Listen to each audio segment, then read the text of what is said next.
అందరికీ నమస్తే. రాజకీయం, సినిమా, గమ్మతి యంత్రాలు వైరల్ అవుతున్న వీడియోలు ఇట్లా తీరు వార్తలతోని మైక్ టీం ముచ్చలైతే తయారుగున్నాయి. చలో చూసేద్దాం పార్రి. అంతకంటే మొదలు హెడ్లైన్స్. అయోధ్య జీఎస్టీ పేరు మీద 400 కోట్లు, గల్లాతోనే కాదు పన్నులతోని కూడా కొత్త రికార్డులు. విఆర్ఓ కొట్టింది వరద బాధితుణ్ణి, కలెక్టర్ నోటీస్ ఇచ్చింది గట్టిగా అరుచుకొని. పాకెట్ మనీ తీసి బడి పోరలిచ్చిర్రు విరాళం, సూపర్ రా పిల్లలు అని అంటురు చూసిన జనం. ఆ నడుమ ఏడ చూసినా ఏడినా గాని అయోధ్య రాముని గుడి ముచ్చట్లే ఈయనొచ్చినాయి, కండ్లారగా అనొచ్చినాయి. దేశం మొత్తం మీదికెళ్ళి ఎవ్వరికి దోషనట్టాలు, కానుకలు, చందాలు, సొమ్ములు పంపించి బాజాప్తా భక్తిని చాటుకున్నారు. అటెనక గ్రాండ్ గా గుడి ఓపెన్ అయ్యే వరకల్లా దునియాలున్న హిందువులంతా సంబరాలు చేసుకున్నారు. మళ్ళా ఇన్నొద్దులకి ఇగో ఈ ముచ్చటతోని మళ్ళోసారి అయోధ్య గుడి వార్తలకి ఎక్కింది. ఇట్లా ఇనరాయి ముచ్చట. అయోధ్య రామ మందిరం చేయంగా సర్కార్కు 400 కోట్ల ఆమ్దాని వస్తుందని తెలుసా మీకు? అంటే గల్లాపెట్టతోని గనిగన కోట్లు వస్తున్నాయని అనుకోకురి, అవి జీఎస్టీతో వస్తున్న పైసలు. అయోధ్యలో బాలరాముని మందిరంతో పాటుగా మొత్తం 70 ఎకరాల జాగలు అన్ని కలిసి 18 గుళ్ళు కడుతున్నారు కదా. ఆ గుళ్ళు కడుతున్నందుకు జీఎస్టీ పురాగా కడతాము అని ట్రస్ట్ ప్రధాన కార్యదర్శి చెంపత్ రాయ్ క్లారిటీగా చెప్పుకొచ్చిందట. ఇప్పటికే గవర్నమెంట్ అన్ని తీర్ల సాన్నే ఆసరైతున్నది. ఇంకా మీదికెళ్ళి ఇప్పుడు జరిగిన తక్కువ చేయర్రి జీఎస్టీకే అని సెంట్రల్ సర్కార్ అడగము. సర్కార్ నుంచి ఒక్క రూపాయి కూడా జీఎస్టీల మినహాయింపు కోరేదే లేదు. 100కు 100% జీఎస్టీ కడతామని చెప్పారు. అయోధ్యలో బాలరాముని గుడి కడమ అన్ని గుళ్ళు కట్టుడుతోని సెంట్రల్ సర్కార్ భారీ మొత్తంలో ఆమ్దాని వస్తుందని చెప్తున్నారు.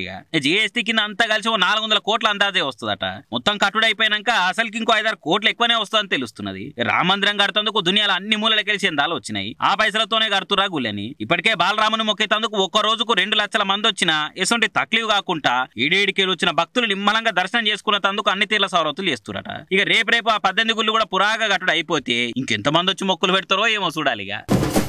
వరద బాధితులను చూసి ఎవ్వరు కసురుకోవద్దు, మానవతా దృక్పథంతోని పని చేయాలి, జర ఓపికతోటి ఉండాలి అని ఏపీ సీఎం చంద్రబాబు సారు పదే చెప్తున్నాడు. అయినా కూడా కొందరు ఉద్యోగులు నిర్లక్ష్యంగా దురుసుగా ప్రవర్తిస్తుండ్రు ఇట్లా బాధితులతోటి. ఎన్టీఆర్ జిల్లా విజయవాడలో అజిత్ సింగ్ నగర్ వీఆర్ఓగా పనిచేస్తున్న విజయలక్ష్మి గారికి విధి నిర్వహణ చాలా కష్టమైతున్నట్టున్నది. వరద బాధితులకు రేషన్ సరుకులు ఇచ్చేందుకు పోయి ఇష్టం ఉన్నట్టు మాట్లాడి ఆలమీనే షేర్ చేసుకున్నది మేడం గారు. అజిత్ సింగ్ నగర్ షాదీఖానా కాడ బాధితులకు రేషన్ సామాన్లు వంచనీకే పోయింది వీఆర్ఓ మేడం గారు. ముందే ఇల్లు అన్ని పోగొట్టుకున్న బాధలు ఉంటారు బాధితులు. కొందరు ఆవేశపడతారు, మమ్మల్ని ఎవరు పట్టించుకోలేదని ఆవేదన చెప్పుకుంటారు. అట్లనే మేడం గారు పోగానే ఇప్పుడు వచ్చిర్రా, మొన్నటి సంది తిండి తికాన లేక తాగేతందుకు సుక్క నీరు లేక అరిగోసలు పడ్డాము, ఇప్పుడు వచ్చి సామాన్లు ఇస్తురా అని జర కడుపుల బాధను గట్టిగా చెప్పుకొచ్చిండు. ఏంద్రా మా మీద గయ్యగాయలేస్తున్నావో అని వీఆర్ఓ విజయలక్ష్మి గారు యాసిన్ అనే టాయిలెట్ చెంప మీదకెళ్ళి పల్లున కొట్టింది. అక్కడున్న పోలీసులు లొల్లి పెద్దగా అవుతుంది కదా అని ఆమెను ఆడికించి తీసుకుపోయారు. ఇక ఈ సంగతి కలెక్టర్ మేడం దాకా పోయింది. మేడం వీఆర్ఓకు షోకాజ్ నోటీస్ ఇచ్చింది. జరిగిన ఘటనకు 2 రోజుల సమాధానం ఇవ్వాలని నోటీసులో చెప్పింది. వరద బాధితుల ముచ్చట్ల ఉద్యోగులు నిర్లక్ష్యం చేసినా, బాధ్యత లేనట్టు నడుచుకున్నా చర్యలు తప్పకుంటుంటే చూసుకోరి అని కలెక్టర్ మేడం వార్నింగ్ ఇచ్చింది. మరీకింత ఓపిక లేకుంటే ఎట్లనమ్మా? పబ్లిక్ పైసలు జీతంగా తీసుకొని జీతాల లెక్క పనిచేయాలి కానీ గిదేం తరికా మండిపడుతుర్రు ఈమె ఎవ్వరని చూసిన నెటిజన్లు. వాటర్ ఇచ్చారా?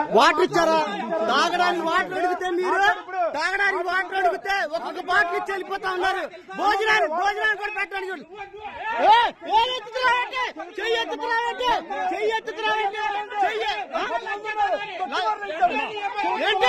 మాట్లాడదాకే పెద్ద పెద్దగా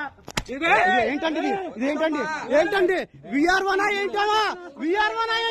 నువ్వు ఎలా మాట్లాడుతున్నావు? ఇది ఫోన్ లాక్కో మాకు. ఇన్నొద్దులు ఇరాం లేకుండా కొట్టిన వానలకు ఊర్లలకు వరదొచ్చి ఇండ్లన్నీ మునిగిపోయి ఇంట్లున్న బియ్యము సామాన్లు అన్ని కొట్టుకుపోయినాయి. తినటానికి తిండి ఉండనికి గూడు కూడా లేకపాయే అని సర్కార్ వాళ్ళకి పెద్ద మనసుతోటి సినిమా హీరోలు, సెలబ్రిటీలు, సర్కార్ కొలువులు చేసేటోళ్ళు ఎవరికి తోచిన సాయం వాళ్ళు చేసిరు కదా. వాళ్ళకంటే మేమేం తక్కువ కాదనుకుంటా ఈ స్కూల్ పోరగాన్లు ఏం చేసిరో చూడరే.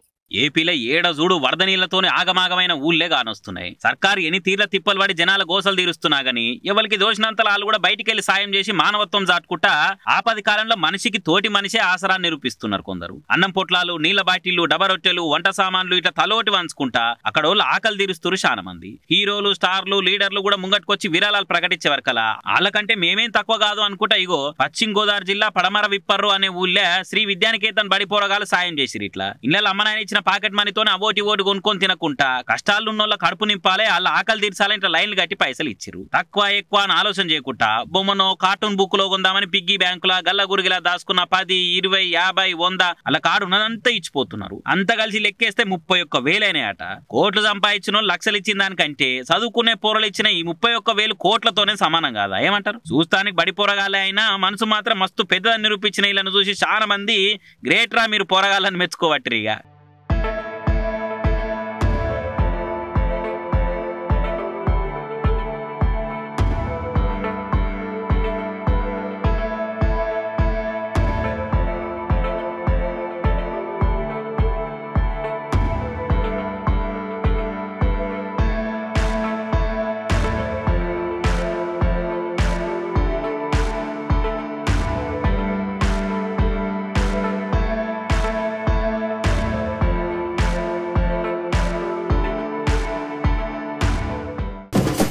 తాగుబోతులకు మందు కావాలా మంచినీళ్ళు కావాలనా అంటే మరుక్షణం ఆలోచన లేకుండా మందు కావాలి అంటారు. బండ్లకు పెట్రోల్ డీజిల్ ఎట్లనో తాగుబోతులకు అది అట్లా. తాగేతందుకు పైసలు లేకుంటే ఇంట్లున్న మాలే కాదు పేలున్న కిడ్నీలు కార్జాలు కూడా అమ్ముక తాగేటోళ్ళు ఉన్నారు. అసొంటోళ్ళు మందు బాటిల్ల ఊపిరి తీస్తుంటే ఊకుంటారా?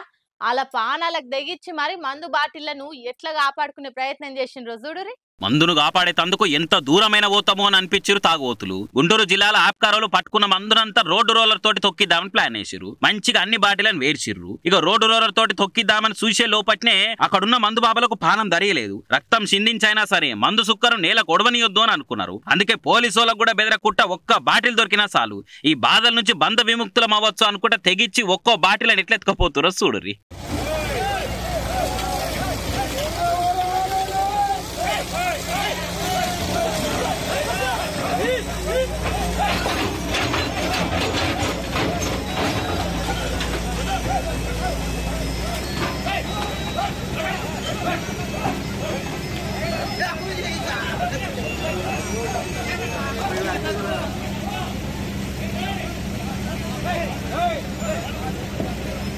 మందుబాబులు మంచో బాటిల్ ఎత్తుకపోతుంటే వాళ్ళకి అడ్డం పడేందుకు పోలీసులు ఎంత తన్లాడినా లాభం లేకుండా పోయింది. మందుబాబులు ఆరాటమే గెలిచింది. ఆఖరికి లాఠీలు ఎత్తవలసి వచ్చింది. నిజంగా నేలపాలు కాకుండా మందును కాపాడేందుకు వీళ్ళు పడ్డ ఆరాటము ఎంతో మందికి ఆదర్శము. మందో రక్షితే రక్షిత.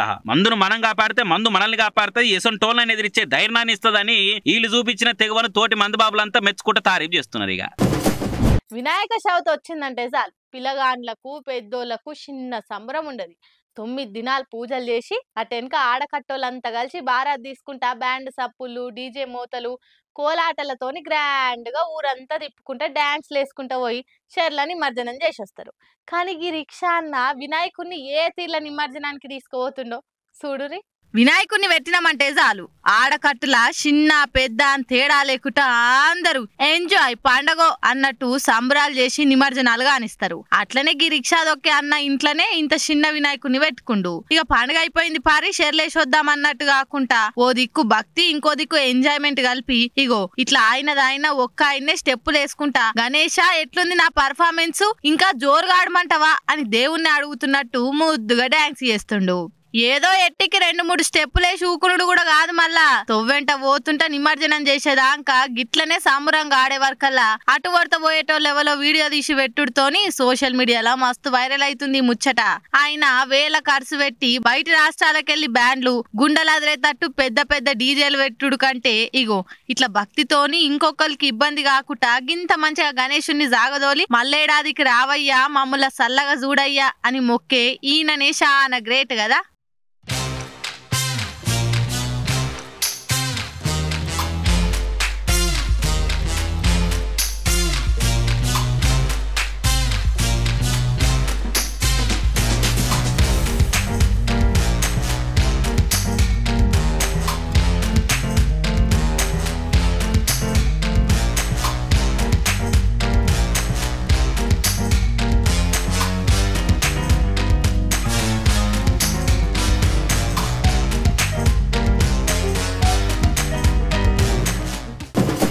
రైలు ఎక్కినామంటే అది చుక్ చుక్ చుక్ మని పోతుంటే మంచిగా అనిపిస్తుంది.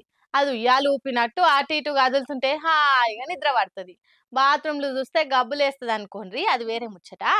సీట్ల వండుకున్నంత సేపు అయితే హాయిగా అనిపిస్తుంది. అంతేకాదు ఇప్పుడు ఇండియన్ రైల్వే వాళ్ళు ప్యాసింజర్లు ఇంకింత కంఫర్ట్ ఫీల్ కావాలని కద్లే రైలులా జలపాతాల సెట్టింగ్లు కూడా చేసినట్టుండ్రు. అగో అదెట్లా అంటారా, చూడురు మీరే. ఇది జబల్పూర్ నిజాముద్దీన్ ఎక్స్ప్రెస్ జబల్పూర్ కెళ్ళి ఢిల్లీకి పోతున్నది. M3 కోచ్ల సీలింగ్ నుంచి జలపాతం ఎట్లా కారుతుందో చూడరిగా.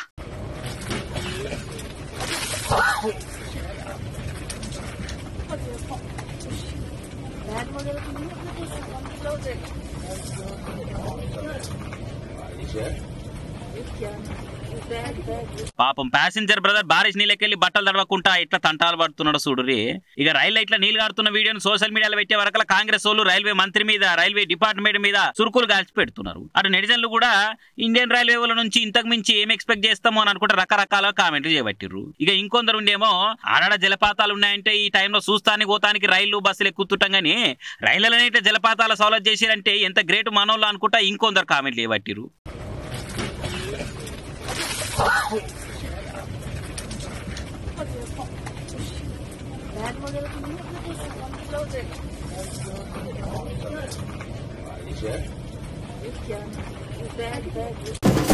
సుశిరానులా నేను పట్టుకొచ్చిన ముచ్చట్లు ఎట్లనే ఇంకిన్ని ముచ్చట్లతోటి మళ్ళీ కలుద్దాం. అప్పటిదాకా చూస్తూనే ఉండరు మైక్ టీవీ ముచ్చట్లు.